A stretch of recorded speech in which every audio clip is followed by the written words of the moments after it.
agad, nangitian lang kami. May kuwento ng laganap, magkasama sa trabaho. May chismis sa paligid, mga isip malisyoso, parang laging galit. Nagchat ng good morning, may kahulugan daw yun. Nag-react ng simpleng emoji, may relasyon na raw doon. Konting bait, konting tulong, iba agad ang tingin. Hindi na makita ang kabutihan, dahil mali siya ang nangingibabaw sa paningin. O bakit ganyan? Lahat may kulay sa isipan. Bakit hindi muna alamin bago gumawa ng sariling kwento? Tinala rin. Lahat binibigyan ng kahulugan, kahit wala namang masamang dahilan. Bawat kilos, bawat tingin, bawat usapan,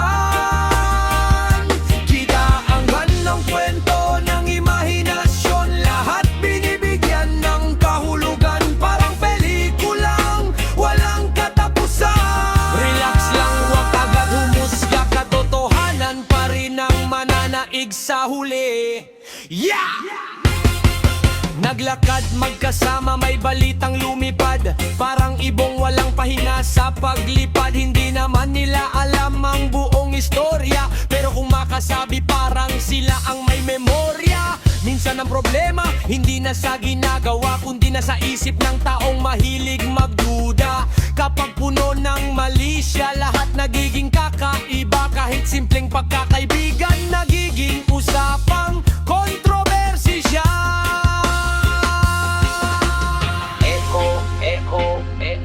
Mali siya sa hangin, pero katotohanan hindi kayang tabunan. Reverb, baka salita'y lumalabo, pero sa liwanag ng totoo, lahat ng kasinungalingan ay natatalo. Kaya bago humusga, mag-isip muna, hindi lahat ng nakikita ay tama. May respeto, may hangganan, may dignidad ang bawat nilalang. Huwag gawing libangan ng paglikha ng kwento na walang basihan at walang punto. Mas mabuting magmahal at tumunawa kaysa maghasik ng duda sa kapwa. Lahat binibigyan ng kahulugan, kahit wala namang masamang dahilan. Bawat kilos, bawat tingin, bawat usapan, ginagawan na kwento ng imahinasyon. Lahat binibigyan ng kahulugan, ngunit hindi lahat ay katotohanan. Buksan ang isip at puso sa liwanag, at iwaksi ang mali siyang nagdadala ng bagapan. Roots and culture. Huwag agad magbigay ng mali siyang kahulugan. Respeto, pag-unawa, at katotohanan. One love, one hand, one the rap forever. Lamon!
kahulugang inilaan. Nagpakita ng respeto, iba agad ang basa. Parang bawat salita may nakatagong agenda. Ngumiti lang sandali, may kwento ng kumalat. Parang apoy buhay sa damuhan na mabilis lumaganap. Hindi pa alam ang totoo, may hatol na agad. Mga usapang gawa-gawa parang walang katapad.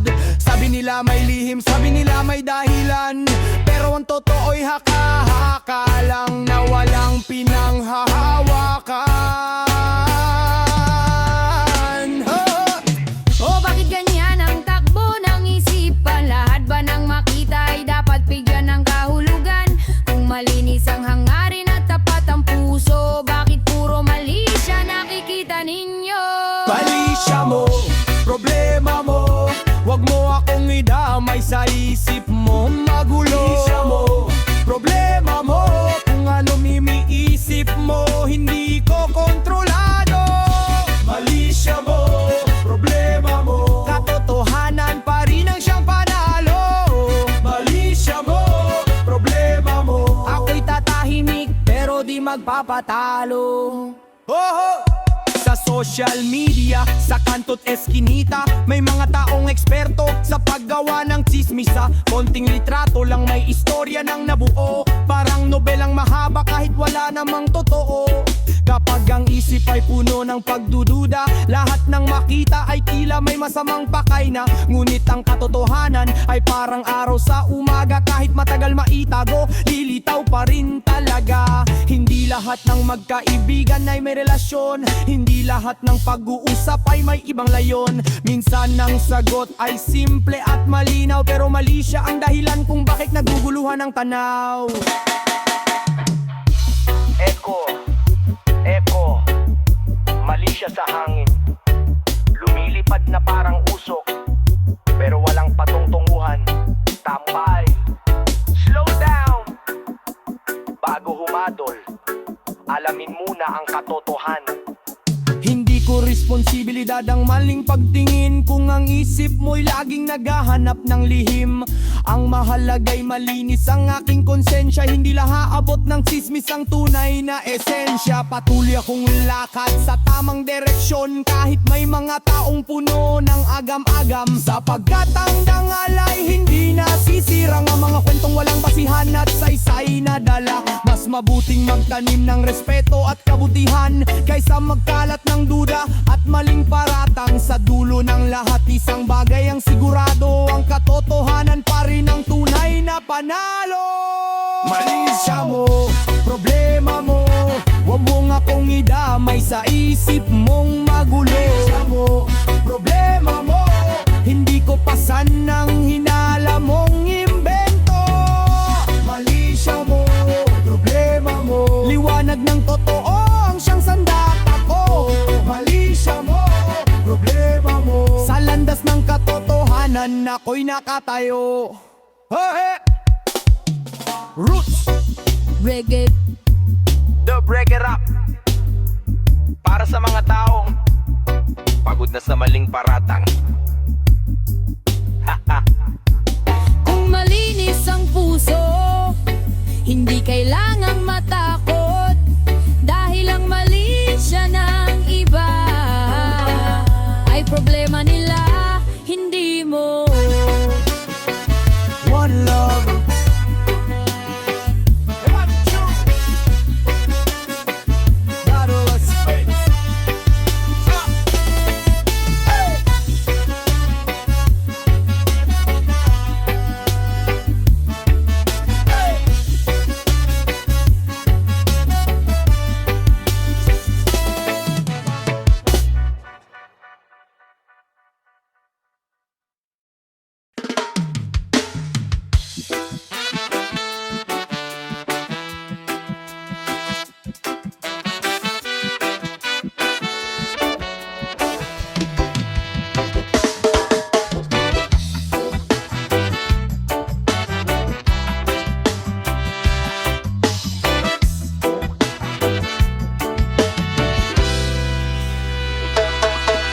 Nagsasalita ako ng malinaw at diretso. Pagdating sa iba, naging iba ang konteksto. May dagdag na eksena, may bawas na detalye, hanggang sa katotohanan ay hindi na makilala. Mula sa simpleng usapan, naging malaking balita. Parang bawat salita ay may sariling bersyon, na hindi na mahalaga kung ano ang totoo, basta may maikwento. Tuloy ang gulo, maraming nadadamay sa maling kwento, dahil may taong ginagawang laro ang respeto. O bakit kailangang baguhin kung malinaw naman ang ibig sabihin? Bakit kailangang dagdagan kung sapat na ang katotohanan?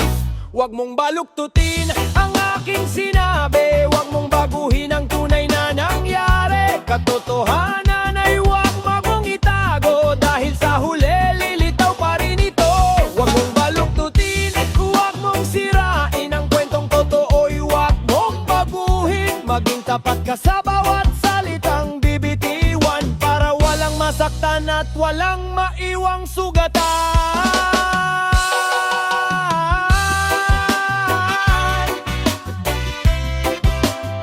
Walang mangiwang sugatan.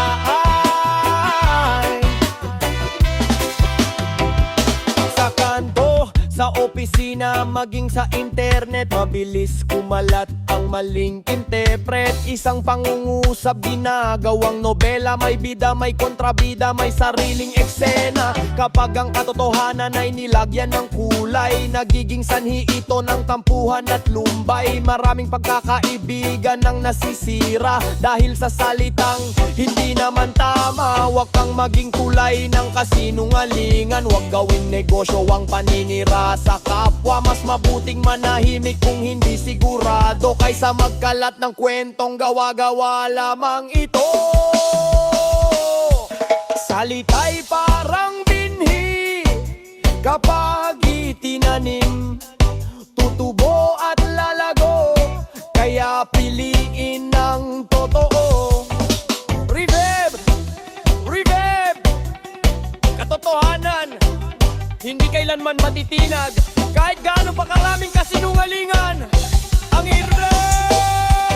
panahon na para itama ang mali, panahon na para pakinggan ang sarili. Bago magpasa ng kwento sa iba, siguraduhin ito'y tama at may saysay. Ngang respeto ay hindi biro, parang salamin na madaling mabasag. Kapag nasira dahil sa maling salita, mahirap nang buuin at ibalik sa dati pa. Kaya't maging responsable sa bawat bibigkasin, maging maingat sa bawat impormasyong dadalhin, dahil ang dangal ng tao ay mahalaga at hindi dapat gawing laruan ng tsismisan.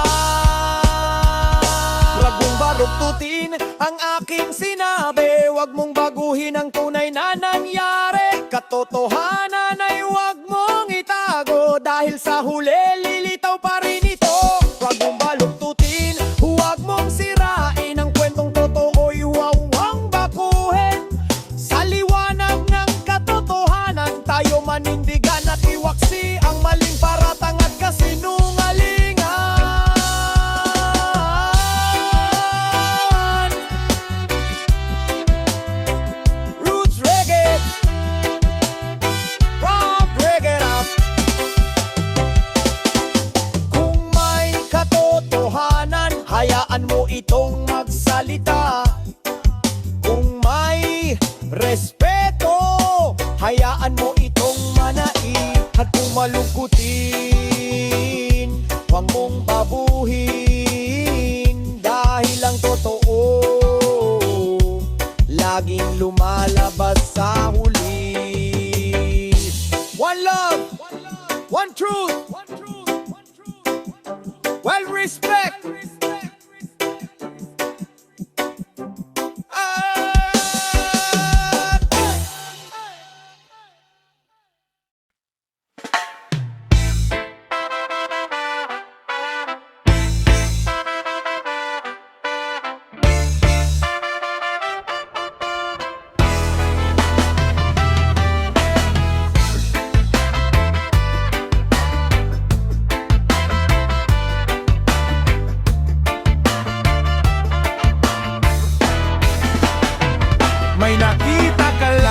May konklusyon ka na, hindi mo pa alam pero may hatol ka na. Kunting usapan lang, may kahulugan agad. Parang lahat ng tao may tinatagong alamat. Bumiti sa kalye, may chismis na kasunod. Nagkamustahan lang, may kwento ng umusbong. Hindi mo alam ang buong istorya, pero kung magsalita ka parang saksi sa eksena. Isang larawan lang, may sariling interpretasyon. Isang komento lang, may sariling bersyon. Sa mundong puno ng haka-haka, duda, katotohanan ang madalas na nawawala. O bakit hindi mo na magtanong? Bakit agad humahatol sa bawat pagkakataon? Bago magparatang at magkwento, siguraduhin mo nang alam mo ang totoo. Maling hinala, maling kwento, kumakalat kahit walang pruweba nito. Maling hinala, maling kwento, maraming nasasaktan sa inventong istorya. Kung maling hinala, maling kwento, parang apoy na lumalaki sa bawat chismoso. Maling hinala, maling kwento, katotohanan pa rin ang huliling panalo. Sana na na na na na na na na na na. Sana na na na na. Sa social media, mabilis ang pagkalat. Isang post lang minsan ay nagiging alamat. May mga eksperto raw sa pag-analisa. Kahit kulang ang datos, may opinion na agad sila. Maraming relasyon ang nasira, maraming pagkakaibigan ang naglaho dahil sa maling hinalang pinaniwalaan at maling kwentong walang katibayan. Hindi lahat ng tahimik ay may tinatago, hindi lahat ng lihim may masama o mapanloko. Minsan ang simpleng bagay ay simpleng bagay lang, ngunit pinalalaki ng isip na mapanghusga at mapanlamang. Reko, maling hinala, maling kwento, lumilipad sa hangin, parang usok na walang direksyon. Think wise, slow down, think before you speak, truth before gossip, respect before judgment. Kaya bago ka magsalita, timbangin mo muna bawat salitang bibitawan. May epekto sa iba, ang reputasyon ay hindi laruan. Hindi dapat sirain dahil lang sa haka-haka at usapan. Maging ilaw, wag maging anino, maging bahagi ng solusyon, hindi ng gulo. Kung walang kasiguraduhan, mas mabuting manahimik kaysa maging dahilan ng pusong nasasaktan at umiiyak. Sa mundong puno ng ingay at maling impormasyon, katotohanan ang kailangan nating sandigan. Pag-unawa at respeto ang tunay na daan para sa mapayapa at maayos na samahan. Maling hinala, maling kwento, hindi dapat gawing batayan ng mundo. Maling hinala, maling kwento, katotohanan ang dapat nating sundo. Maling hinala, maling kwento, iwanan na natin ang ganitong sistema. Maling hinala, maling kwento, pagmamahal at respeto ang tunay na mensahe natin. Yo! Rich Reggae! Don't break it back!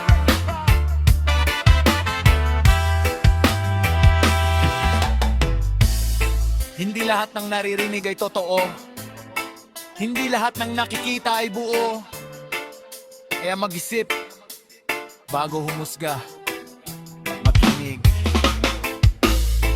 bago magsalita. Dahil ang maling hinala ay nagbubunga ng maling kwento. One love, one truth, one respect.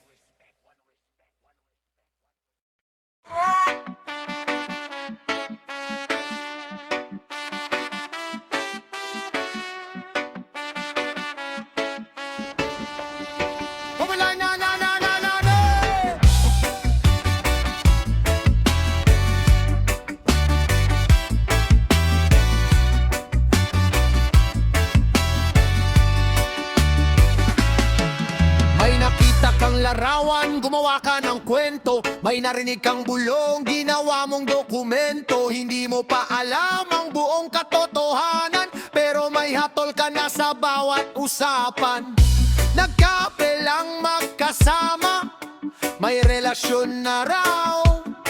Nagkumustahan lang sandali, may lihim na raw na galaw. Bawat kilos binabantayan, bawat salita sinusuri.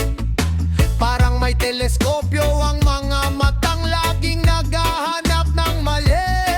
Ngunit kapag tinanong mo kung ano ang pruweba, tahimik na bigla walang maipakita. Puro haka-haka, puro imbento, parang barkong naliligaw sa gitna ng bagyo. O bakit ganon? Ang bilis mong maniwala sa kwentong walang laman at walang pinanggalingang tala. Mag-isip muna, wag ko humatol, alamin muna bago magsalita. Dahil maraming nasasaktan sa maling paratang na walang saysay pa.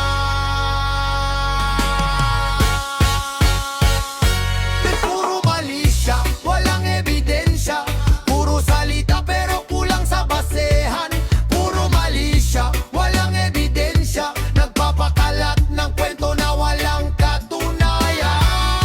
Walang ebidensya, parang hukom na wala namang paglilitis. Puro mali siya, walang ebidensya, katotohanan pa rin ang siyang mananaig. Sa social media mabilis ang pagtakbo ng balitang hindi alam kung saan nanggaling ito. Share dito, repost doon, hanggang sa kasinungalingan ay magmukhang totoo. Maraming eksperto sa paghusga, pero kulang sa pagsasaliksik. Mahilig sa tsismis at intriga, pero ayaw sa katotohanan. Tahimik kapag ang isip ay puno ng mali siya.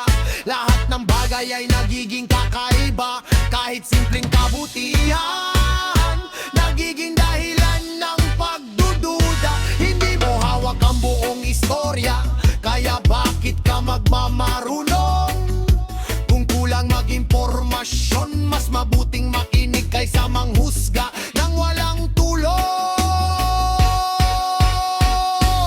Puro mali siya, walang ebidensya, parang ulap na maitim pero walang ulan. Vibration, truth revelation, katotohanan ng liwanag sa gitna ng kadiliman.